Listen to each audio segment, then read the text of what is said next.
I get the opportunity to share a little bit about Brigitte Marshall. Brigitte is a consultant now, but she's also the former director from Oakland Adult School.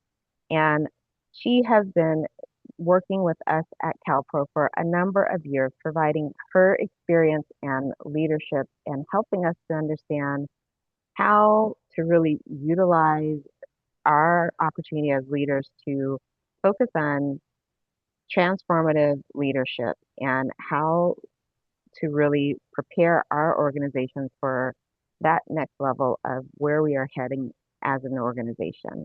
She has really utilized that in her career and helped to strengthen and build organizations through that. And what she's sharing with you today, I believe, will help you understand as a leader how to move forward when you are faced with destabilizing change and ways in which you can really start first with yourself and utilize that with your organizations as you are building them and moving forward for growth as well. And with that, I will turn it over to Brigitte, and we are excited to have you here. Thank you so much, Brigitte. Thanks, Charisse. Appreciate the introduction. Just going to get my slides up here. Here we go. Welcome, everybody. It's great to be here. And although I can't see many of you, I saw your names as you were entering. So I'm going to trust to the gods that prevail over webinars and Zoom that you're all there. And of course, a webinar is not my favorite mode of interaction, but I'm very grateful that we have multiple different opportunities and ways of being able to share and learn together. I will warn you that I'm going to drop a pretty heavy cognitive load on you over the next 53 minutes. And in recognition of that, I have prepared a companion document that provides you with links and references. So don't feel that you have to absorb everything that I'm going to share with you today in the moment. I do hope that you'll use the companion document to continue thinking about some of the ideas that I'm going to be sharing. And it also includes some reflection questions. I'm hoping that what I share with you today might prompt some discussions and conversations at your own organizations. So with that, let's get going, because I do have a lot of material to cover. And I want to begin by talking about neurobiology. Don't worry, you are in the right session. You'll find out why. I really do want to talk about resilience during destabilizing change and how change impacts us and how we can best handle it and the opportunities that change can create. To get there, I'm starting with neurobiology because understanding what happens in our brains and bodies when we face threats helps us to respond more effectively. As many of you are aware, I'm sure, when we perceive a physical threat, our brain's built-in alarm system, the amygdala, sounds the alert. It quickly sends signals to the body through our autonomic nervous system, releasing stress hormones like adrenaline and cortisol. Our heart rate increases, focus sharpens, and muscles prime for action. Depending on the situation and our own past experiences, this shows up in one of four ways, and sometimes in combination. Fight, which mobilizes the energy to run or escape. Flight, I just mixed those up. Fight is gearing up to confront the danger head on. Flight is mobilizing energy to run or escape. Freeze is shutting down, going still, waiting while the brain assesses the next safest step. And fawn is appeasing or placating in order to survive. These responses happen in fractions of a second before our logical brain, the prefrontal cortex, has time to weigh options. And nervous system simply takes over to protect us. In 2008, a social neuroscientist called Dr. David Rock created what he calls the SCARF framework, which is a simple way of understanding the 5 primary social dimensions within which our brains respond to perceived threats and rewards. The SCARF framework illustrates how all people need safety in 5 social domains: status, certainty, autonomy, relatedness, and fairness. In status, we feel recognized for our relative position and value in a community, and when we are perceived as competent. In the domain of certainty, we experience predictability and have clear expectations of what might happen in any given situation. We experience clarity and reassurance. In autonomy, we have a sense of agency and control over our environment. We're able to exercise choice. In relatedness, we enjoy common ground, connection, and affinity with others, and we build and maintain relational trust. And in fairness, we experience equity and even-handedness in decisions. Neurobiology tells us our brains register social threats and rewards with the same intensity as physical ones.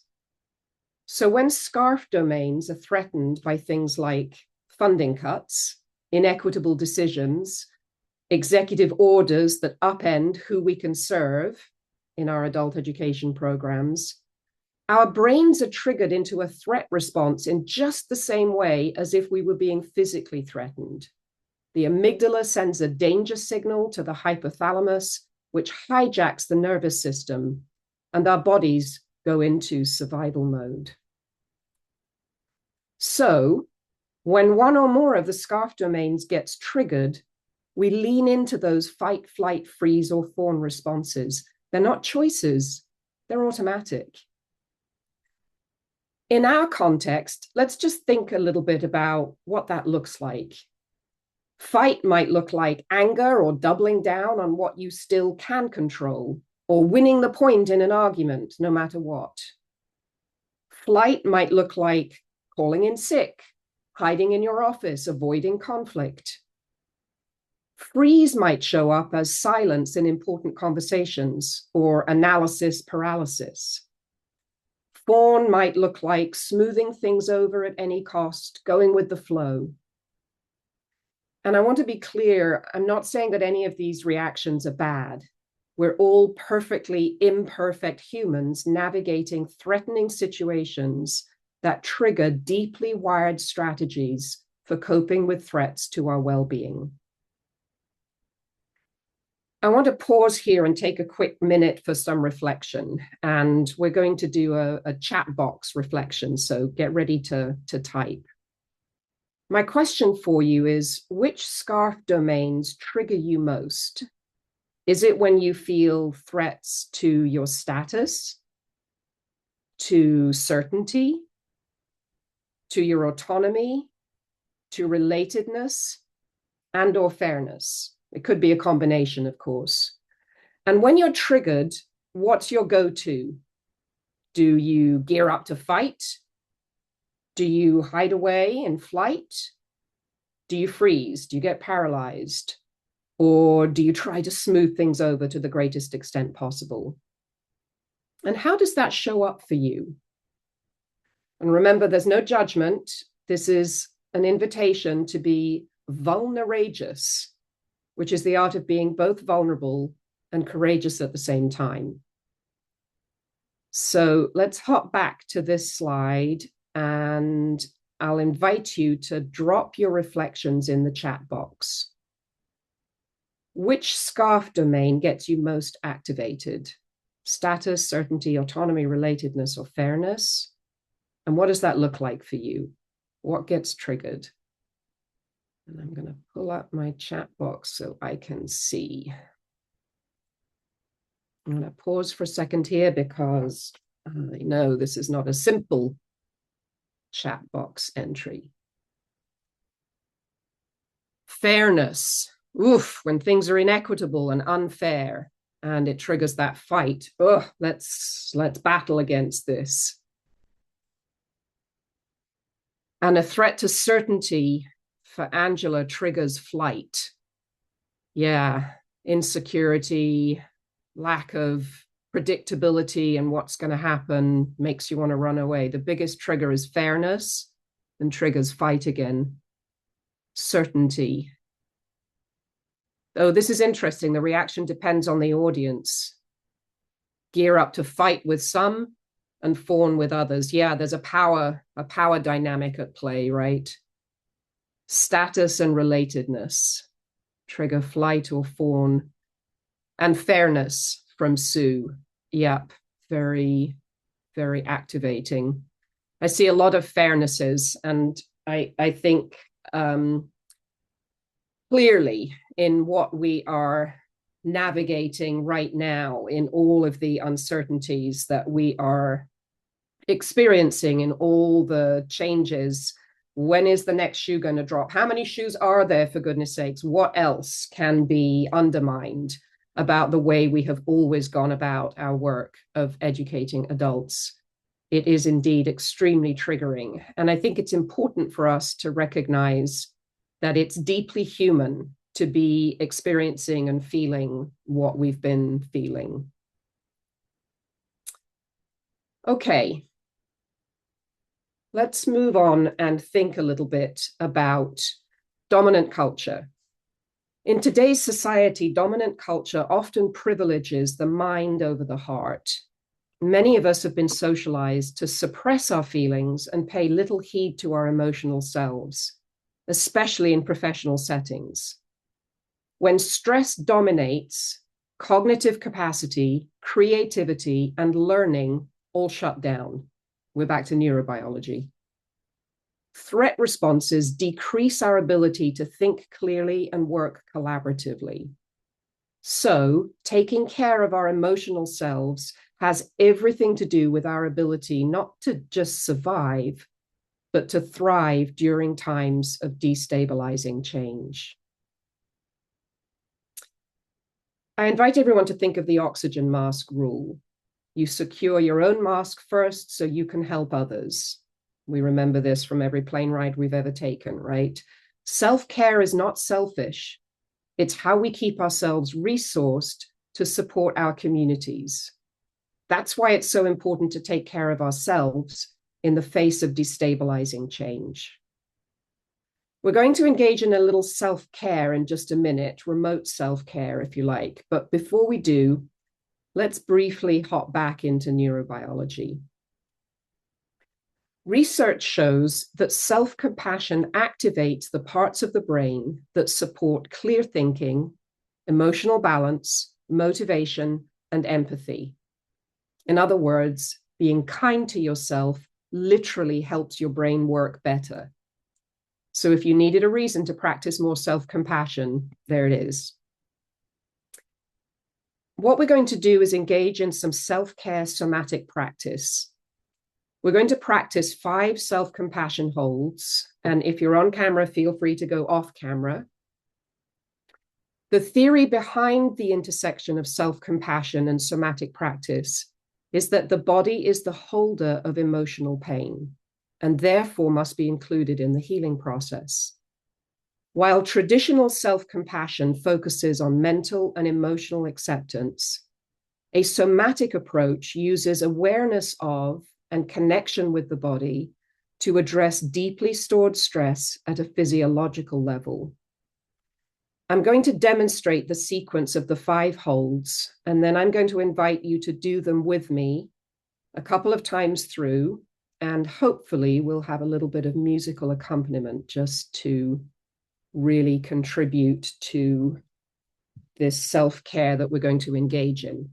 So as you can see from the slide, the first hold is to put your hands either side of your head, and you want to apply enough pressure that you really feel that your head is being held. Then you're going to move your hands so that one is on your forehead and one is on the back of your head. Then you're going to move the hand on the back of your head to your heart. And then you're going to move your forehead hand to your belly.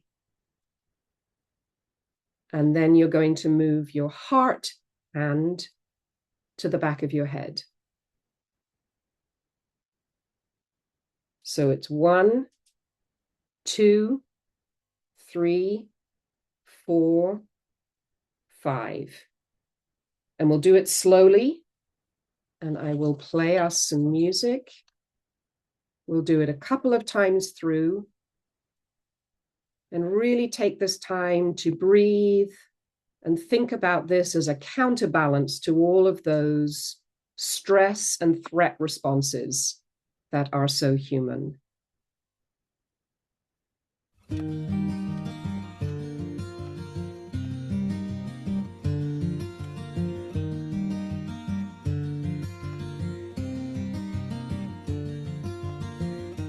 took my love, took it down.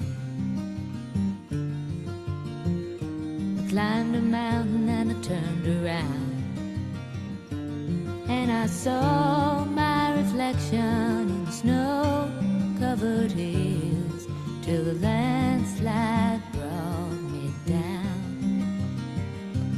Oh, mirror in the sky, what is love?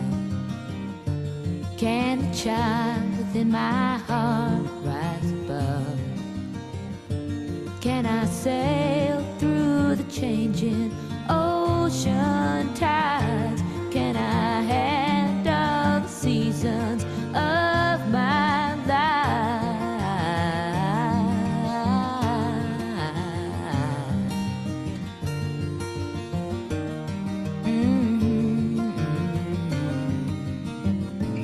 Well, I've been afraid of changing, 'cause I've built my life around you.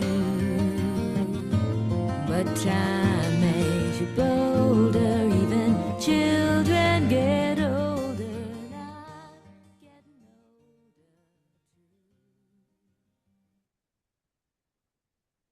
too. I recognize that I forgot to pause my presentation, so you didn't have the slide to look at.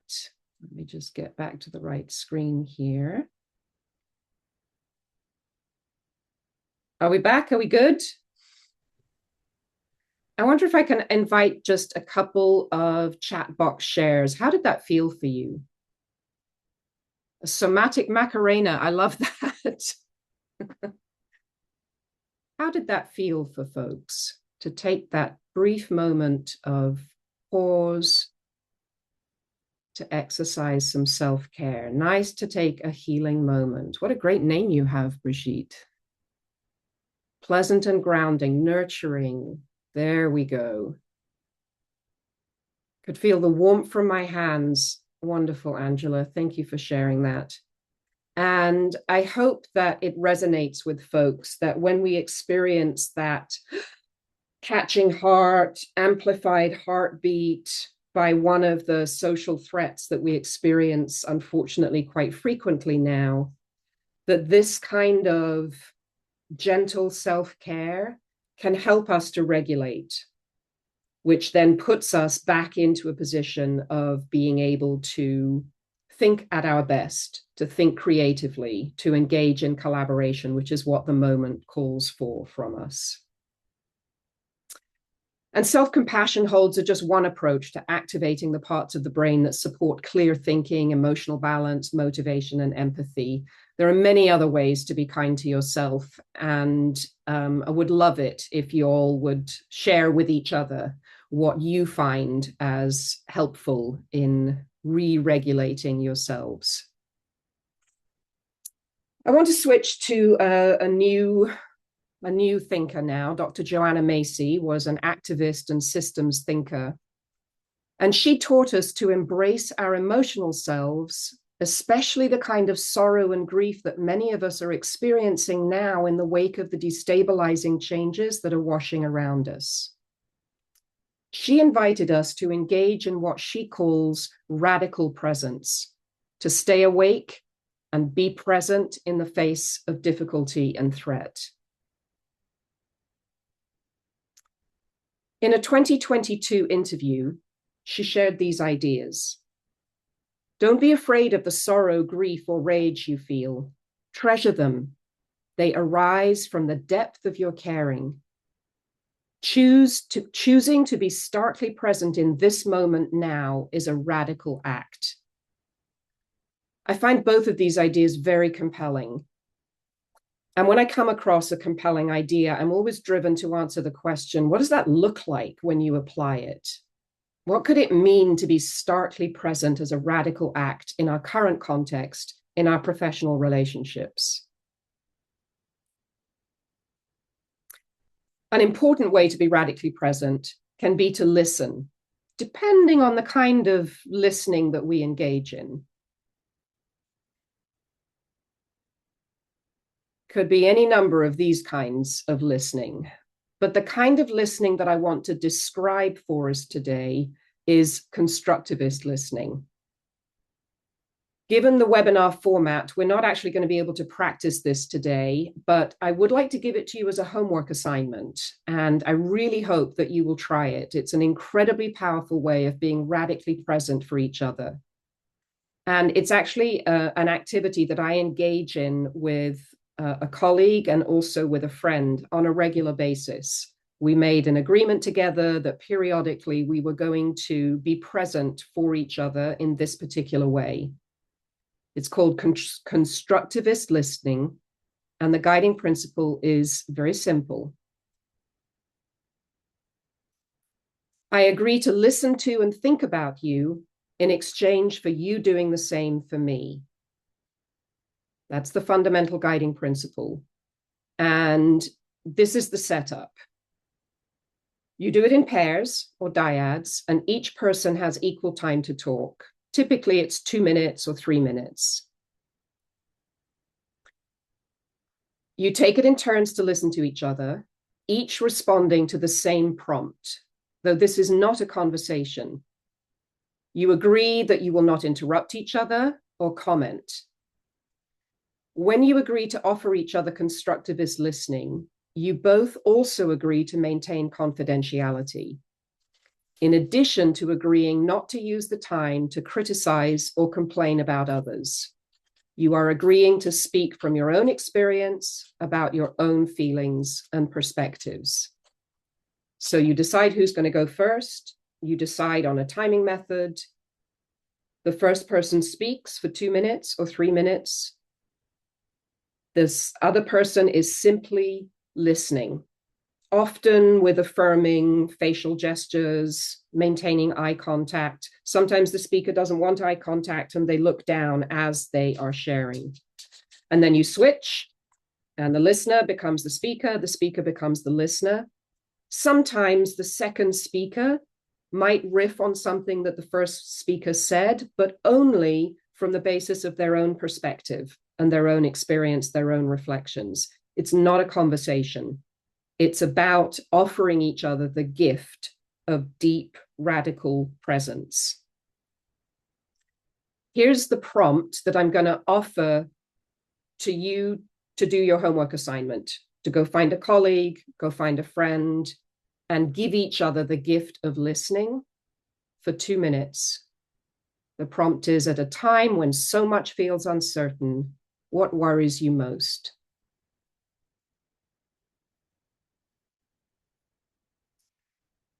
So this is constructivist listening is one example of how we can be radically present at times when it's hard to be present at all. She reminds us that radical presence, staying open to what is hard, deepens our compassion. She also defined active hope as a practice, not a feeling, but a courageous choice rooted in the imagination, not optimism. It means facing hard realities, imagining a better future, and taking small but practical steps towards it.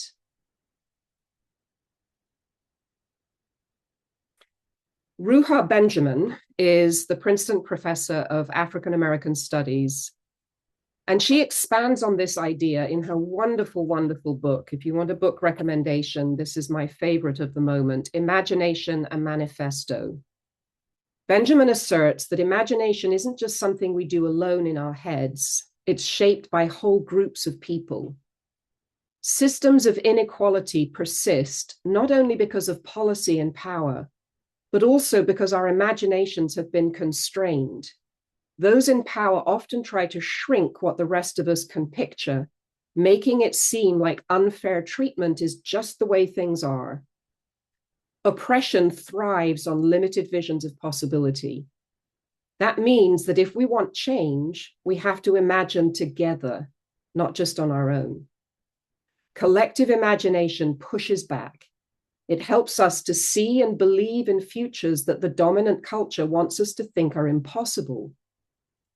Communities, through teachers, organizers, advocates, artists, and activists, play a key role in this.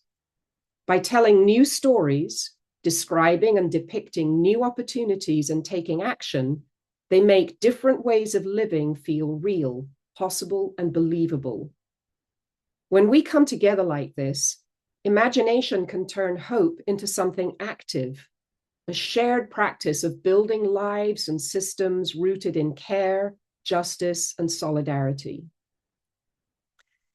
If we want evidence that imagination shapes reality, we don't have to look very far. Science fiction has been rehearsing the future for decades. In 1960s Star Trek, the communicator directly inspired Motorola's first clamshell flip phone in the 1990s. Imagination long predated the engineering know-how.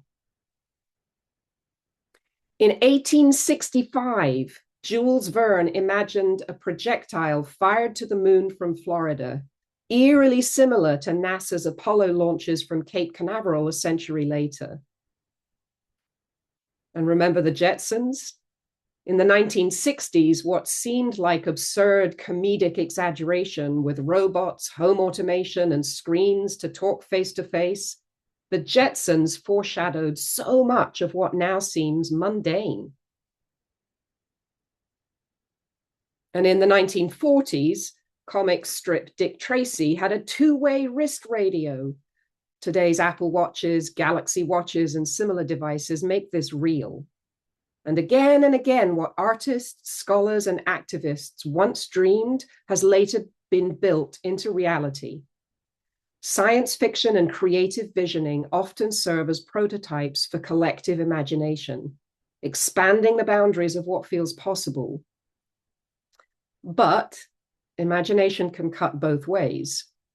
In 1818, Mary Shelley imagined reanimation through electricity, the assembling of body parts, and scientific experimentation that outpaced ethical reflection.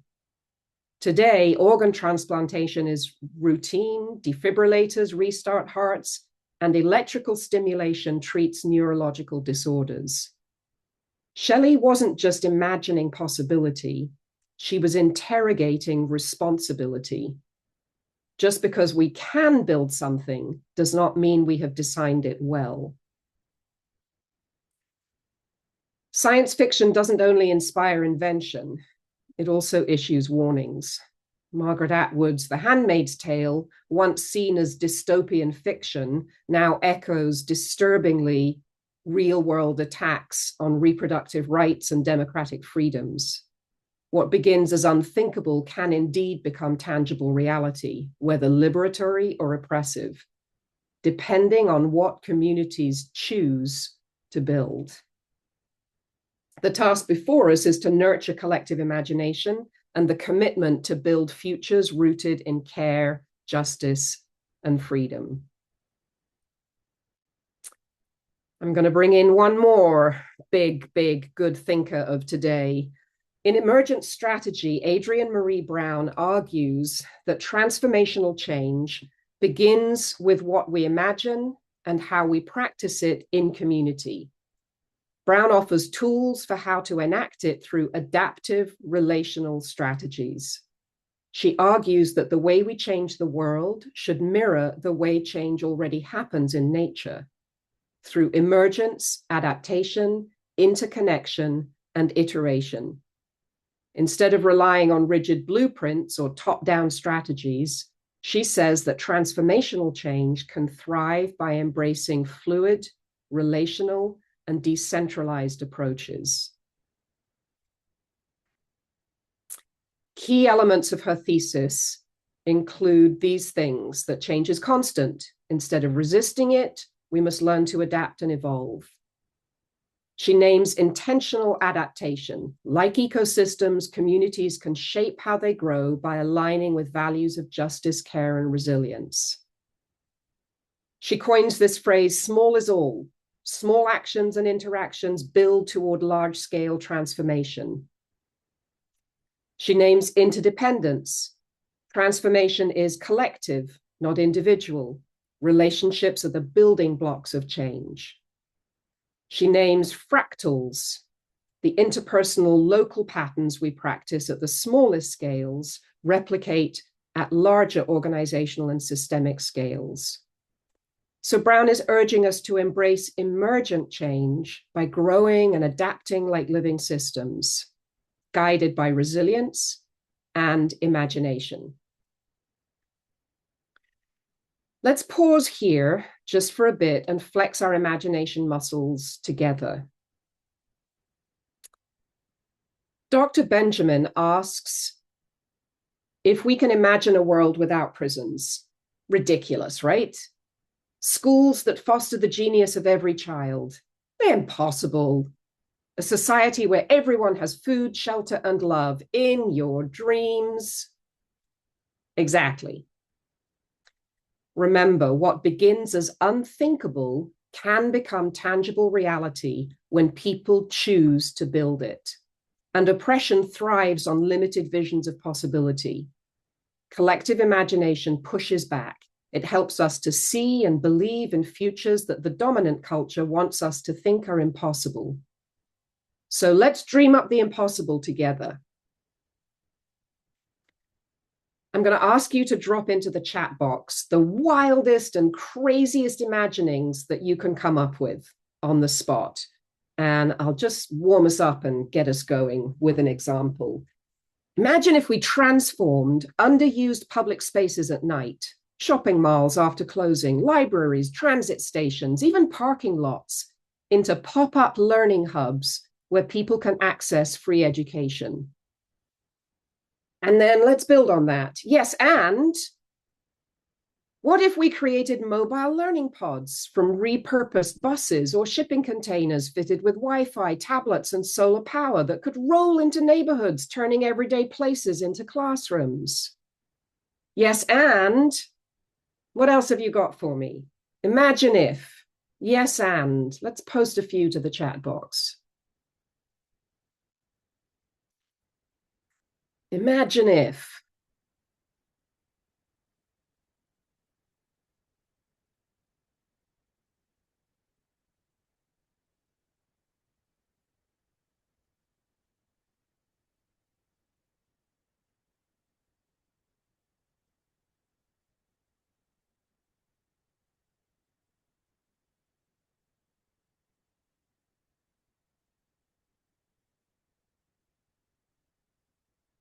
Imagine if. Imagine if we all worked a 4-day week, that we progressed to having a 3-day weekend. Imagine if having a tutoring center for elementary school students to come to while their parents are in our ESL classes. Oh, wouldn't that be wonderful? Yes, and what else? Imagine if adult education actually received the funding it needed, the recognition it deserves, and the focus it needs from all stakeholders. Imagine all that students could be served and reach the goals that they've set for themselves. Imagine if we all did not need to earn salaries to live. These are the kind of crazy imaginings that take us into different territory. Imagine if adult schools were supplied with ample funding, well-resourced facilities. We can meet demand. Imagine if my office was transformed into an exotic garden. Gosh, wouldn't that be wonderful? How would it feel to come to work every day if you were in the midst of an exotic garden? I love it, Tatiana. You get the idea. It's incredibly difficult.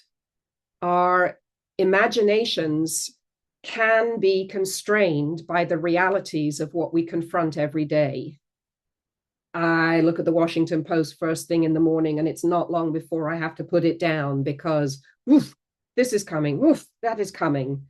And it gets very difficult in the face of destabilizing change to keep imagination vibrant and attached to the way we want the world to be rather than the way the world is.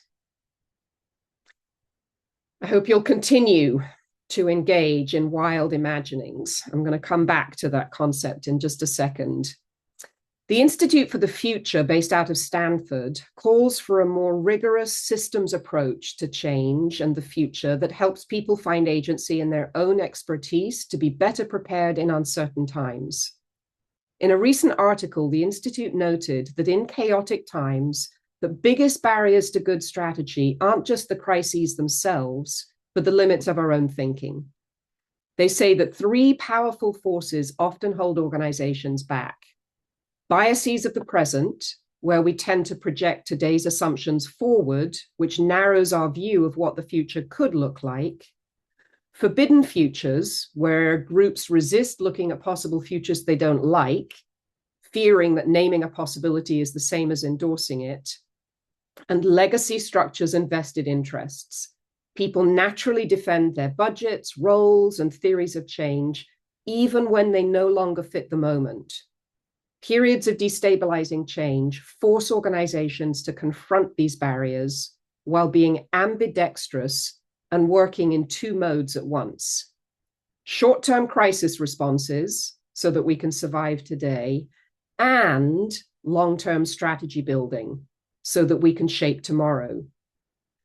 To do both well, the Institute for the Future argues organizations must master two critical skills. Improvisation, the ability to respond creatively and adaptively in the moment when the unexpected happens. I'm sure a lot of this is resonating for you adult education leaders who are, I think, extremely good at improvising in the moment. And can you guess what the second one is? Imagination, the courage to look beyond bias, break past forbidden futures, and envision radically different possibilities that can guide transformative strategy. Together, improvisation ensures you can survive the storm, while imagination ensures you can harness volatility to build something better on the other side.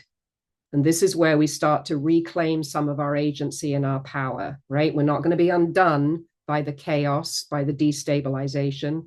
We're actually going to harness it.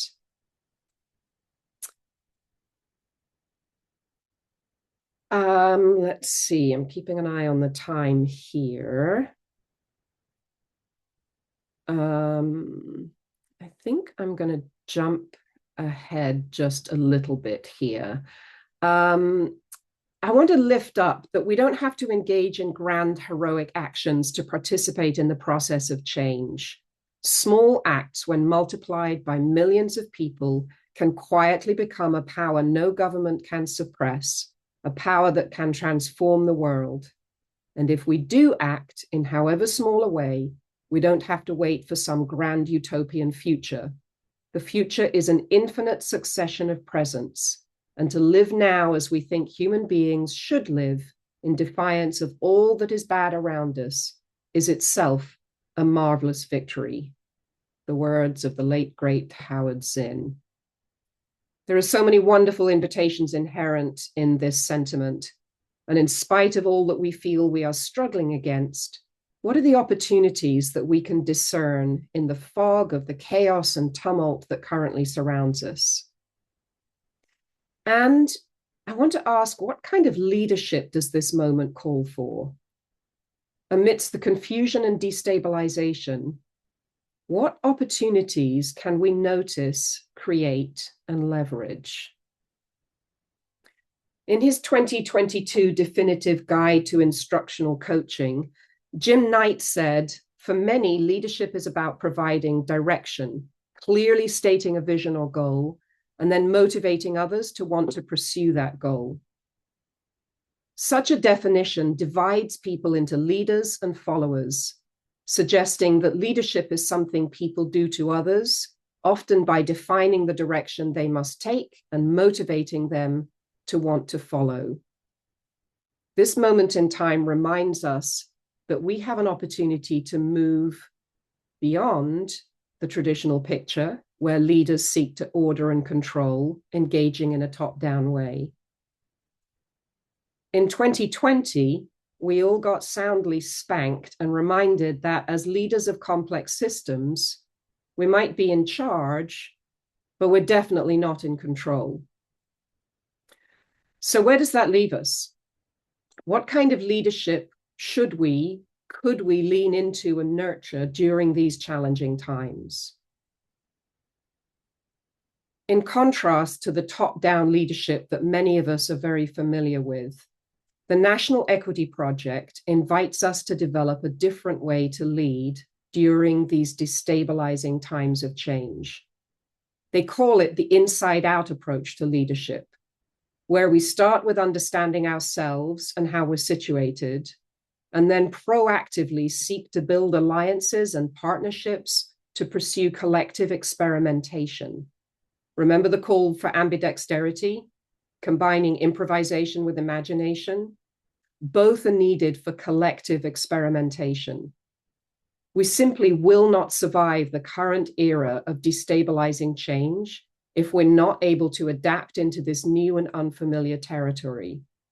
It may feel punitive and restrictive, but with creativity, imagination, and collaboration, we may be able to bring new, previously unimagined possibilities into our shared futures. I want to leave you today with a question to ponder, and I hope I've left enough time that we might be able to have a little bit of conversation about this. What new possibilities and partnerships can you imagine growing out of these times of destabilizing change? What new possibilities and partnerships? You may already be nurturing these. Can you imagine growing out of these times of destabilizing change? I'm going to do a quick recap, and then let's see if we can have a little bit of conversation. So we've visited many ideas in our time together this afternoon, exploring what power and strength we can work from during these difficult times. We began by looking inward at our own neurobiology and how change activates those ancient survival responses of fight, flight, freeze, or fawn. We visited the SCAR framework to see how social threats set these responses in motion and why compassion and presence are essential if we want to move from surviving to thriving. From there, Joanna Macy reminded us that radical presence deepens compassion and that active hope is a practice, facing hard truths, imagining better futures, and taking steps, however small, to bring them to life. Ruha Benjamin pushed us further, calling us to collective imagination, daring to dream new worlds together, even when oppression tries to narrow what we believe is possible. We saw how artists and visionaries have long pointed toward realities that once seemed impossible. Adrienne Marie Brown urged us to embody change the way nature does, through emergence, adaptation, and connection. The Institute for the Future reminded us that in chaos, we need both improvisation to survive today and imagination to shape tomorrow. And Howard Zinn reminded us that small acts multiplied by millions can transform the world. And finally, we thought about reimagining leadership, not as command and control, but as an inside-out practice, a way of leading that cultivates power, impossibility, and partnership. And I am going to stop there. And we have time for some conversation. I would love to open up to questions, comments, thoughts, ideas. What's on your mind after that very intense body? I did warn you, I did say the cognitive load was intense. What's coming up for folks?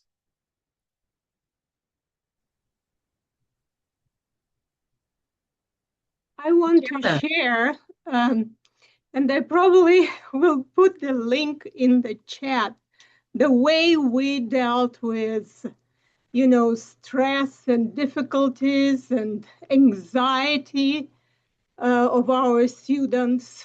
Um, we did the school dance for all the school, which is called the Cupid Shuffle.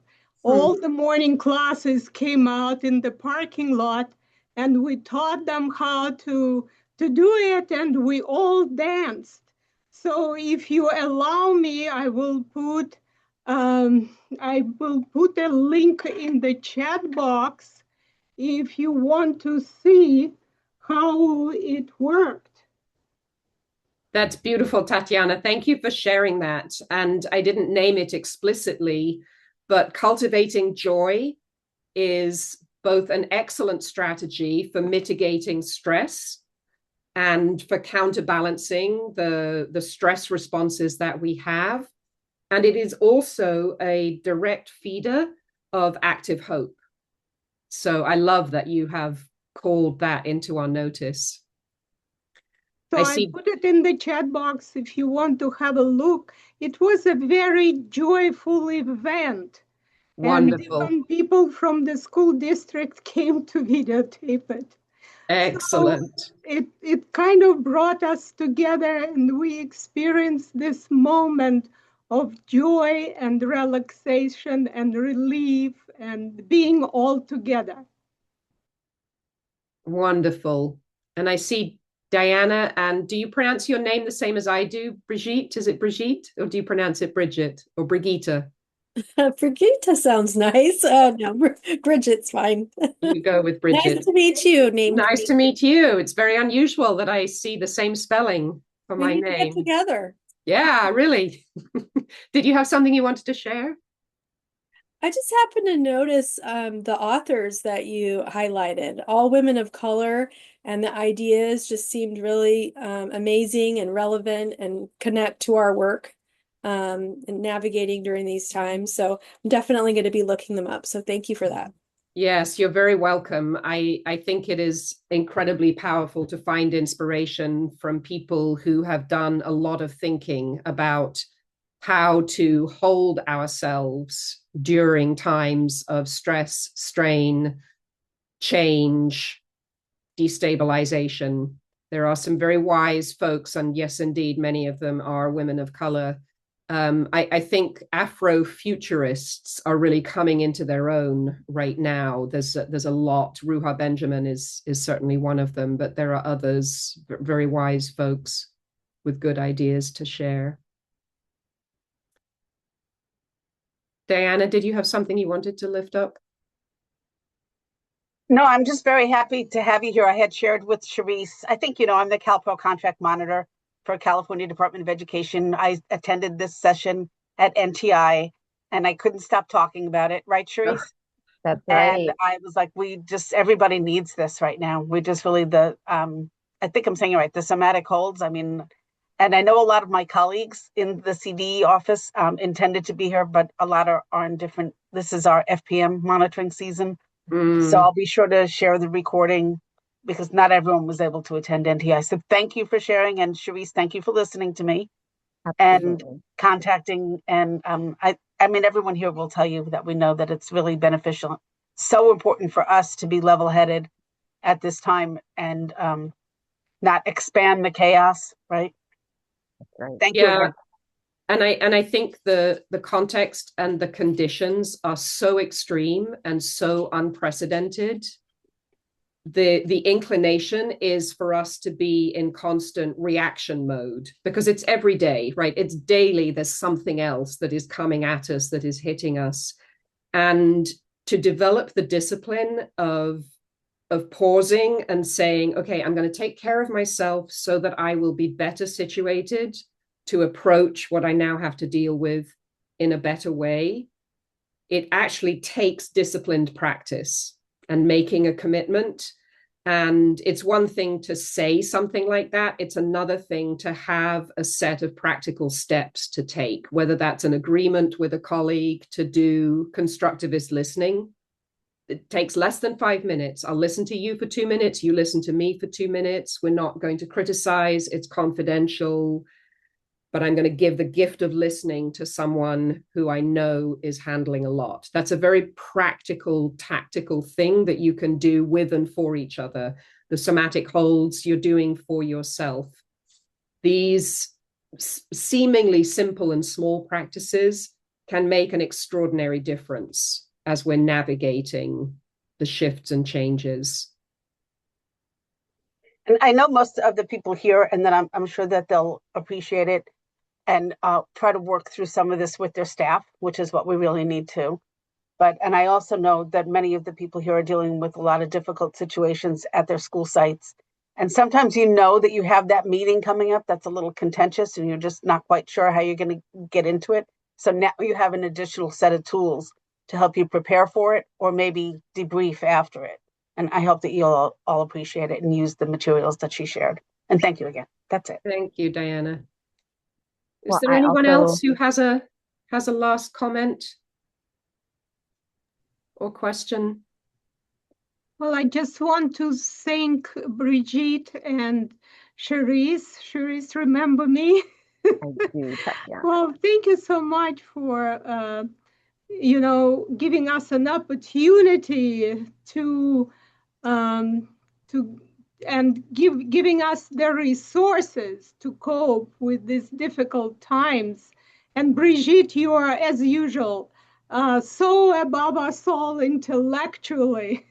And you were able to compile this material into 1 hour and give us so much information, as you mentioned in advance, that it's going to be an intellectual overload. And it was a little bit like a fire hose, wasn't it? I know. Right. So we now have to process that and maybe take one piece at a time and bring it to our teams here at school. Thank you again very much. Appreciate Thank you, it. Tatiana. And I do I hope want to that thank you you all. also, Brigitte, so much. We have only 1 minute left, and I want to wrap up before that minute is gone. And thank you, Brigitte. Thank you, everyone, for attending today's webinar. We want to get your feedback on today's webinar. We do have a QR code, and thank you, Maria, for putting the link in the chat. This has been very, very helpful, and we appreciate everything that we've learned today. We do have our final webinar, which will be coming up on May the 14th. It will be hopefully after we hear a bit more about the May revise. That one will be designed to get you prepared for what the budget will look like next year. So we hope that we will see you in May for our May 14th after the May revised budget webinar. Thank you very much for joining us today, and we look forward to seeing you in just over a month and a half. Have a good rest of the day, and thank you again, Brigitte. This was wonderful. Bye, everyone. Bye-bye.